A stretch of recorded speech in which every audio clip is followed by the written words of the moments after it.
Hi, it's Natasha N.K.O back with People of the Lie by M. Scott Peck. Finishing off chapter 5 today. It's been a little while. Chapter 5 has a number of subsections, so I've already read Does the Devil Exist? Caution High Voltage, Aspects of Diagnosis and Treatment. So today I'm reading sections Research and Teaching and The Father of Lies, and that will finish off chapter 5. In total, there are 7 chapters. Okay, page 229. Glosses.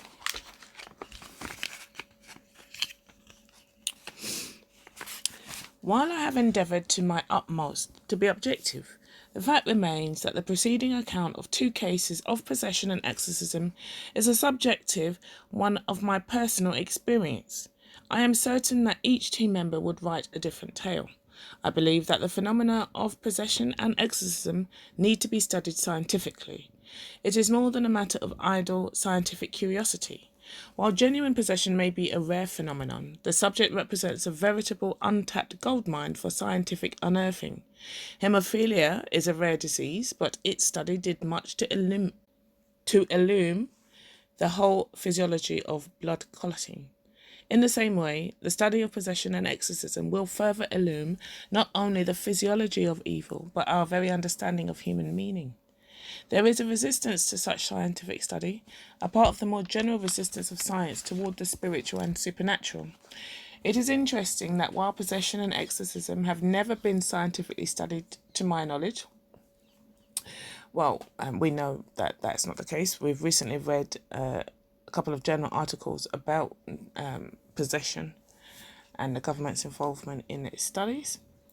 It is interesting that while possession and exorcism have never been scientifically studied, to my knowledge, in America or Europe, Western anthropologists have written extensively about exorcism-like healing rituals in distant foreign or quote-unquote primitive cultures.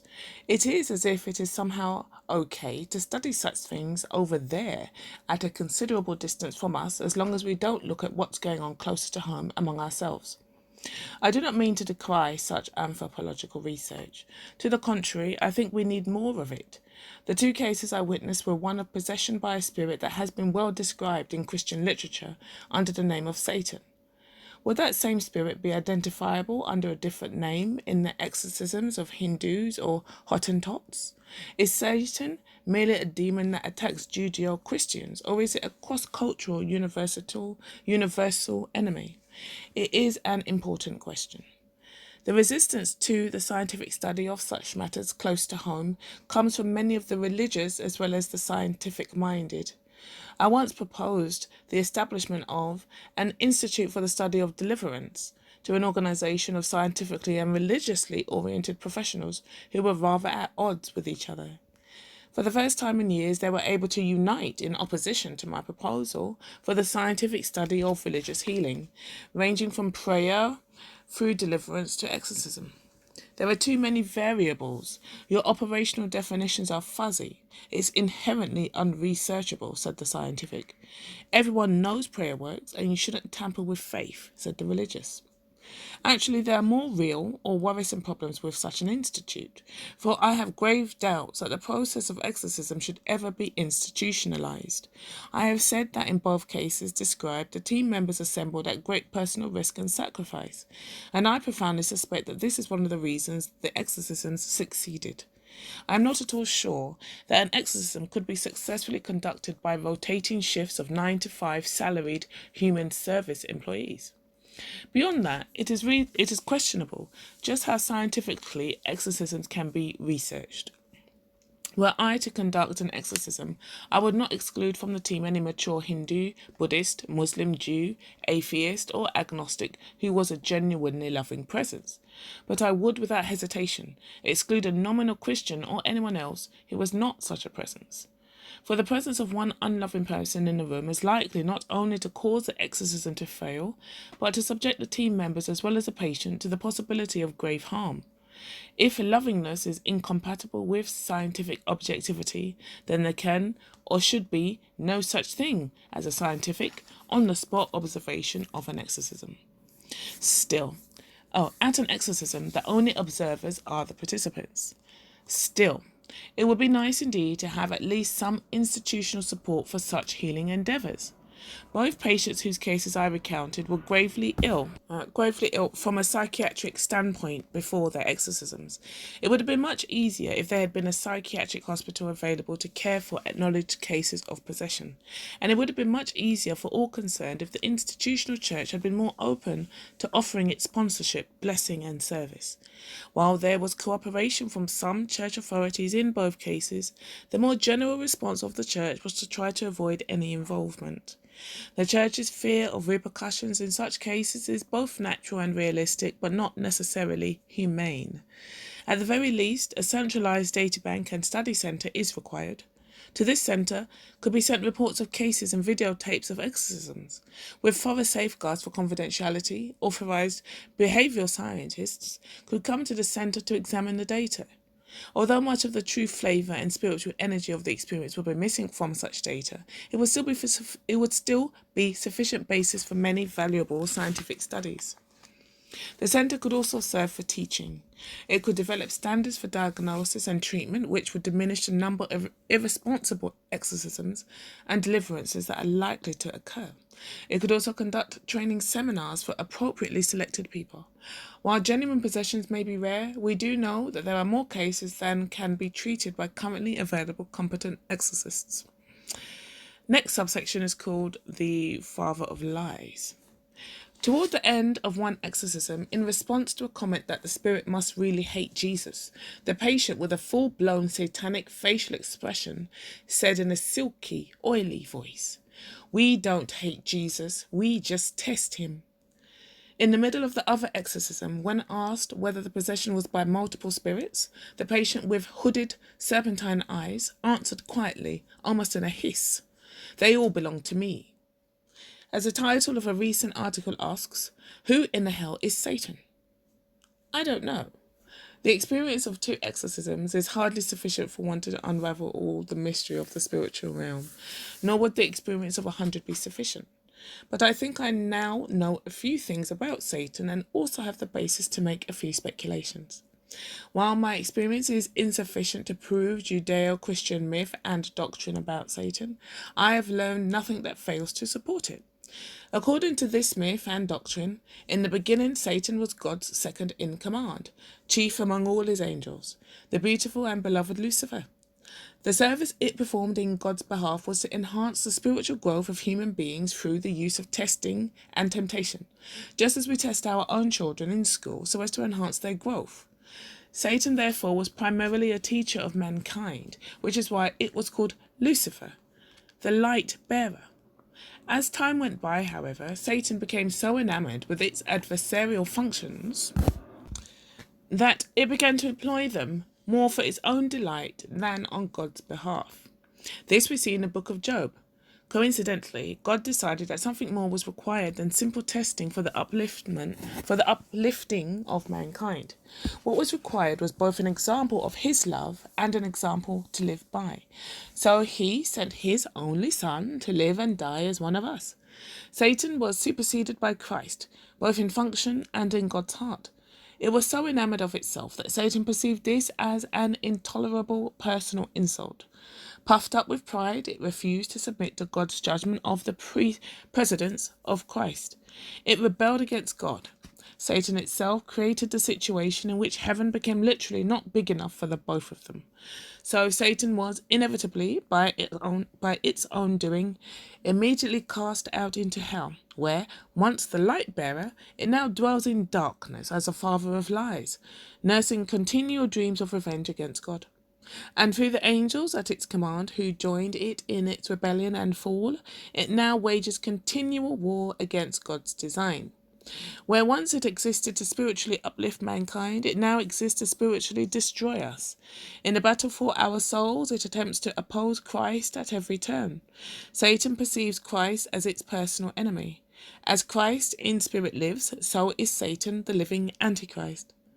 The spirit I witnessed at each exorcism was clearly, utterly and totally dedicated to opposing human life and growth.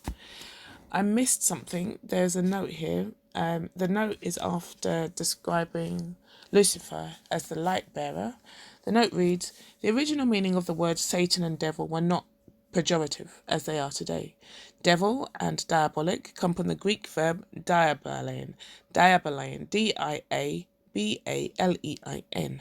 meaning simply to oppose. The word Satan commonly meant adversary. In the book of Numbers, God himself stated that he was proceeding against Balaam as a Satan. Seeing the necessity for mankind to be tested and tempted by something in opposition to his own will, God delegated this oppositional, diabolic, and adversarial satanic function to the chief of his archangels. Right, so back to the text. It says, the spirit I witnessed at each exorcism was clearly, utterly, and totally dedicated to opposing human life and growth. It told both patients to kill themselves. When asked in one exorcism why it was the Antichrist, it answered, because Christ taught people to love each other. When further questioned as to why human love was so distasteful, it replied, I want people to work in business so that there will be war. Queried more, it simply said to the exorcist, I want to kill you. There was absolutely nothing creative or constructive about it. It was purely destructive. Perhaps the greatest problem of theodicy is the question why God, having created Satan in the first place, simply didn't wipe it out after its rebellion.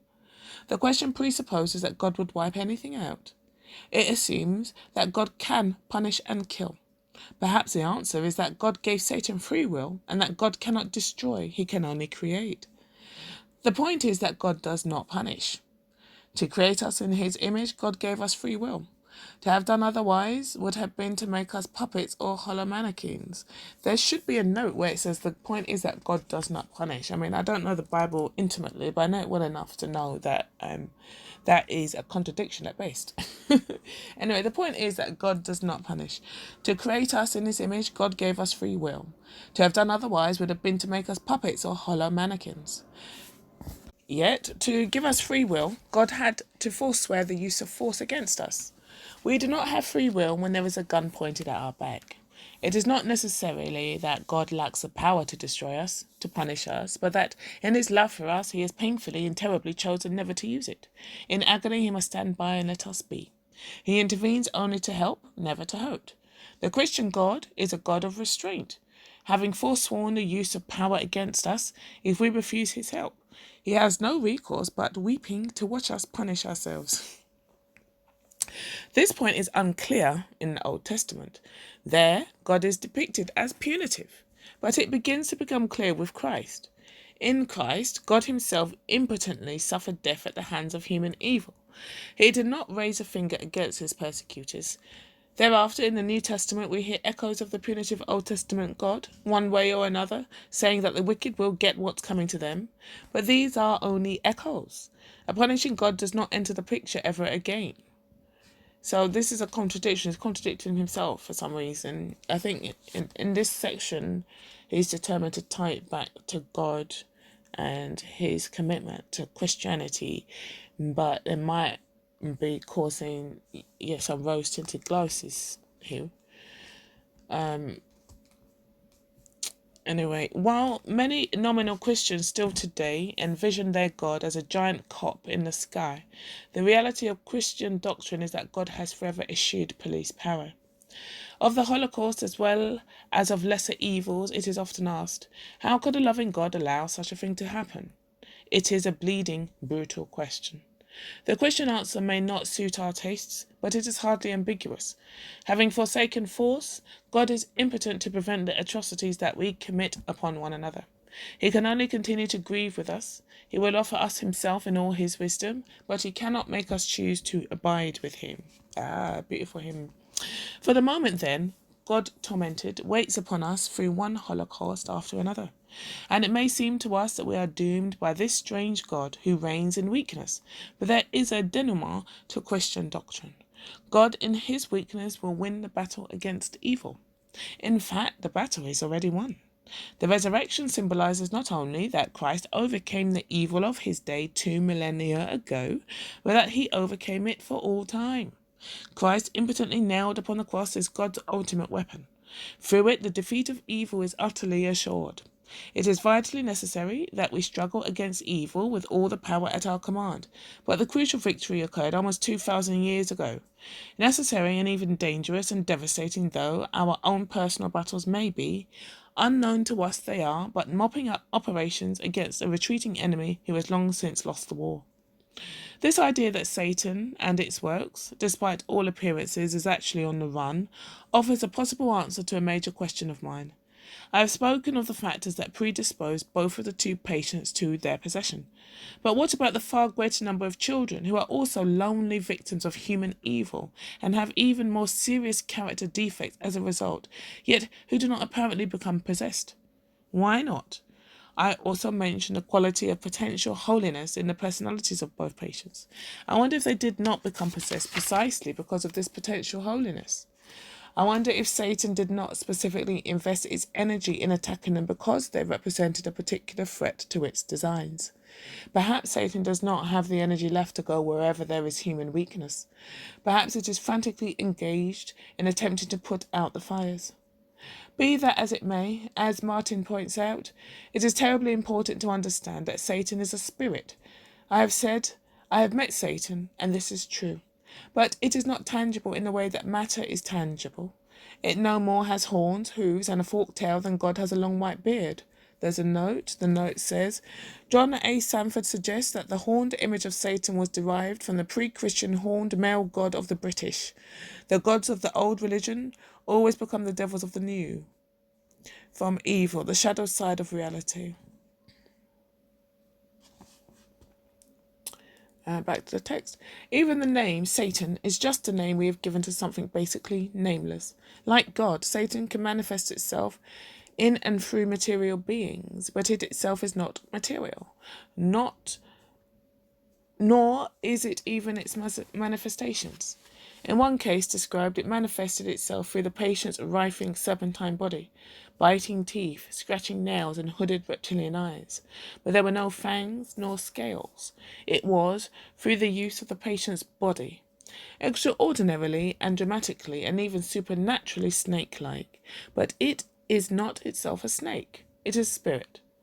Herein lies an answer, I suspect, to a question that has been asked through the ages. Why do demonic spirits have such an attachment to bodies?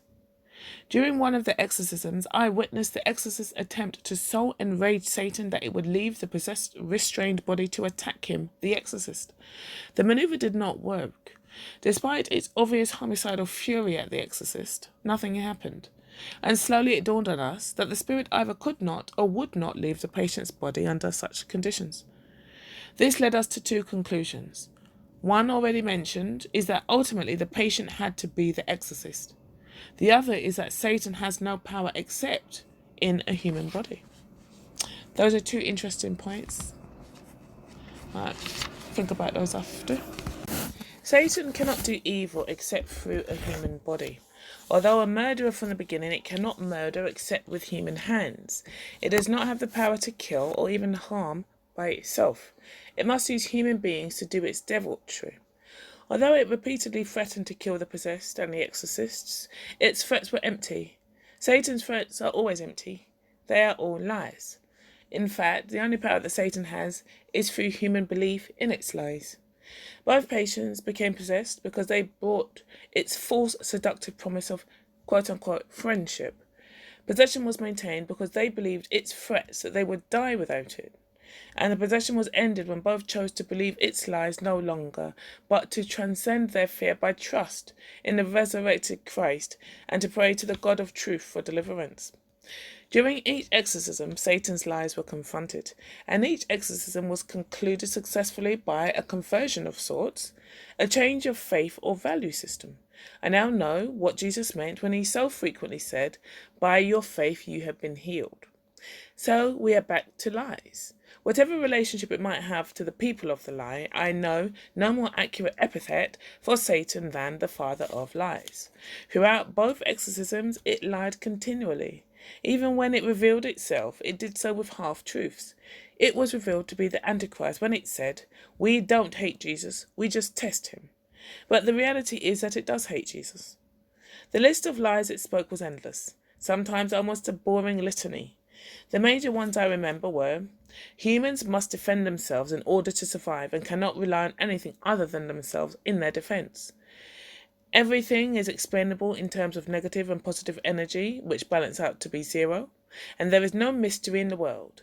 Love is a thought and has no objective reality.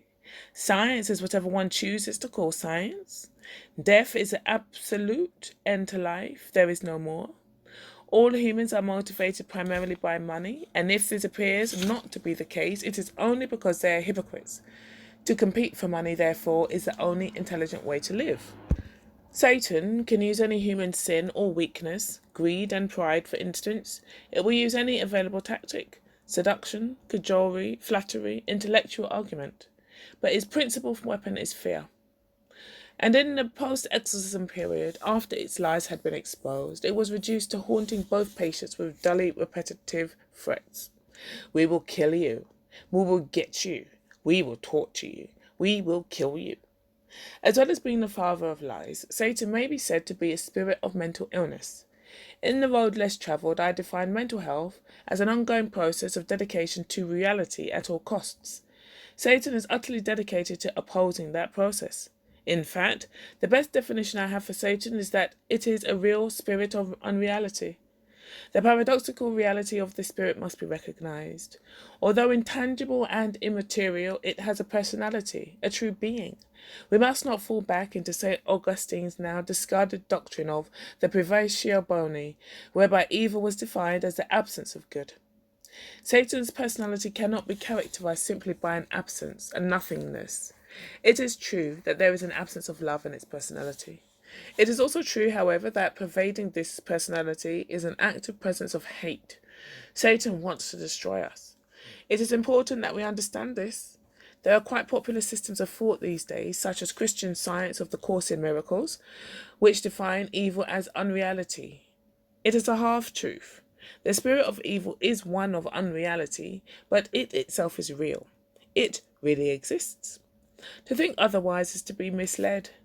Indeed, as several have commented, perhaps Satan's best deception is its general success in concealing its own reality from the human mind. Although it has a real power, Satan also has glaring weaknesses, the same weaknesses that caused its banishment from heaven.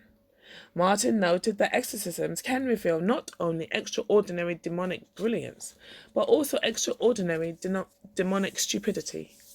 My observations confirm this. Were it not for its extraordinary pride and narcissism, Satan would probably not reveal itself at all. Its pride overcomes its intelligence, so that the demon of deceit is also a show-off. If it had been thoroughly clever, it would have left the two patients long before their exorcisms, but it could not allow itself to lose. It wanted only to win. So in both cases it hung in there until the bitter end, with the result that I and others today now know its reality. In the same way, Satan's intelligence is afflicted with two other blind spots I have observed. One is that by virtue of its extreme self-centeredness, it has no real understanding of the phenomenon of love. It recognizes love as a reality to be fought and even to be imitated, but utterly lacking it itself. It does not understand love in the least. Its reality appears to Satan only like the reality of a bad joke. The notion of sacrifice is totally foreign to it. When human beings at an exorcism are speaking in the language of love, it does not comprehend what they are saying. And when they are behaving with love, Satan is completely ignorant of the ground rules. Interestingly, particularly in view of the purpose of this book, Satan also does not understand science. Science is an anti-narcissistic phenomenon. It assumes a profound human tendency to self-deception, employs the scientific method to counteract it, and holds truth higher than any personal desire. Deceiver of itself as of others, Satan cannot understand why any beings would not want to deceive themselves. Enamored with its own will and hater of the light of truth, it basically finds human science incomprehensible. Satan's weaknesses should not encourage us to overlook its strength. It propounds its lies with extraordinary power. It may not be so remarkable that it possessed the two people I have described when they were lonely children. But in each exorcism, I witnessed the exorcist, strong, mature, and faithful, temporarily incapacitated by confusion in one case and by despair in the other as a result of the power of its lies. I think it is necessary that we should hate Satan as well as fear it. Yet, as with evil people, I think it is ultimately more to be pitied. In Christian eschatology, the study of the last days, there are two scenarios for Satan. In one, all human souls, having been converted to light and love, reach out to the spirit of hate and falsehood in friendship. Finally realizing itself to be totally defeated, with no human body left to possess, with all immune to its power, out of utter loneliness it breaks down and accepts the offer of friendship, and thereby in the end even Satan is converted. That is the scenario I pray for. But as I have said, free will takes precedence over healing. In the other scenario, refusing ever to lose, Satan forever rejects the humiliating hands of friendship and suffers its icy solitariness until the end of time. A friend who participated in one of the exorcisms with me said afterward, "You know, Scotty, you had told me about the dreariness of evil and how it is to be more pitied than hated, but I did not believe you." Yet one of my most profound impressions of the exorcism was of how boring it was, that endless string of silly lies. And when I saw that beast writhing in stupid agony for all eternity, I knew what you had meant. For the sake of clarity, I have possibly talked about Satan with too much definitiveness. I described the greater part of both exorcisms as a process of separation. Yet, even at their clearest moments, it was often impossible to fully distinguish whether the voice talking was that of the patient's unconscious or one of a true demon. Perhaps it will forever be impossible to totally discern exactly where the human shadow leaves off and the Prince of Darkness begins. It is appropriate to conclude by focusing on the supernatural mystery of Satan. The evidence of the exorcisms was sufficient for me to become a believer in its existence, and I cannot deny the reality of the healing that occurred, but I am left with many more questions than before, too many even to detail. One of the more important questions concerns the existence of lesser demons. Both cases I witnessed were of satanic possession, while those in the literature are almost always one of more minor possession. Is my experience just accidental or somehow by mysterious design? Actually, lesser demons were seemingly encountered in both cases. In one, the team went through 4 successive named spirits, each representing a particular lie, before the Antichrist was reached. In the other, the patient was delivered of a lesser spirit with apparent dramatic but temporary healing before Lucifer mysteriously took its place. What was going on? Were these lesser spirits individual entities in their own right, or were they simply reflections of the underlying Satan? I do not know. There is, however, some evidence to suggest that there is less freedom in the world of demons than in the world of human beings. That, by virtue of their cowardice and terror and belief in their own lies, lesser demons act in such strict obedience to their superiors that they tend to lack individuality as we ordinarily think of it. The most important question, however, is the role that Satan plays in human evil. What is the influence of Satan on thoroughly evil people such as Bobby's and Roger's parents and Sarah and Charlene? As I have said, both the possessed people I saw did not, like them, seem to me evil, and Martin correctly states that the rare cases we call possession should more properly be termed partial, incomplete, or imperfect possession.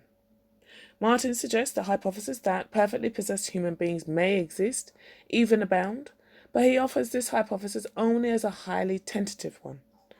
Could the thoroughly evil people I have described be cases of perfect possession? I do not know. Perhaps it is even a moot question.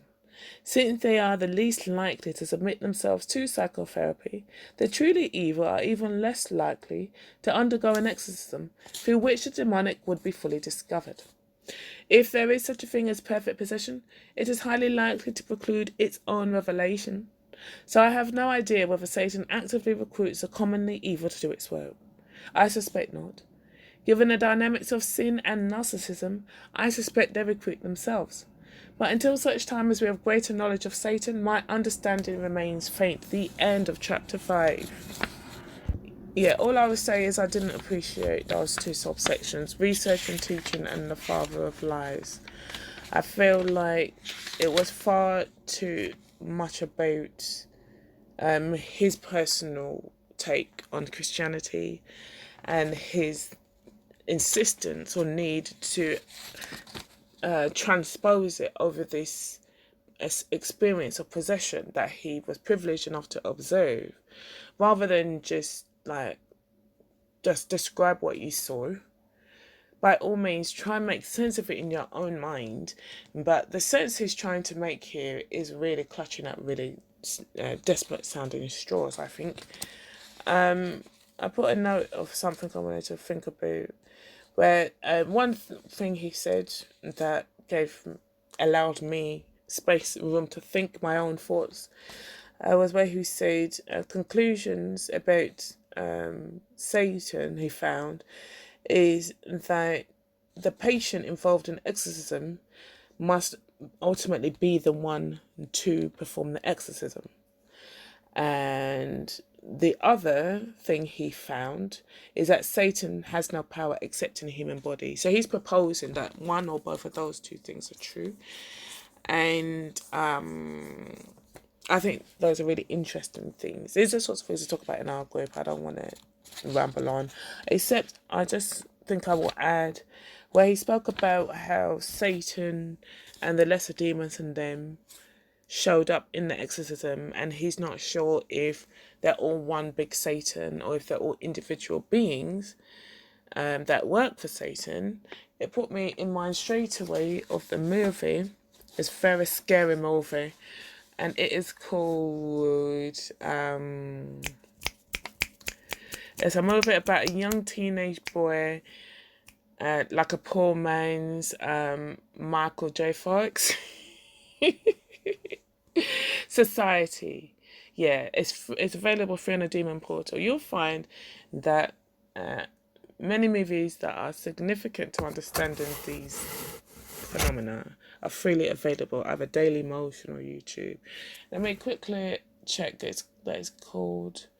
I know it has Society in the title,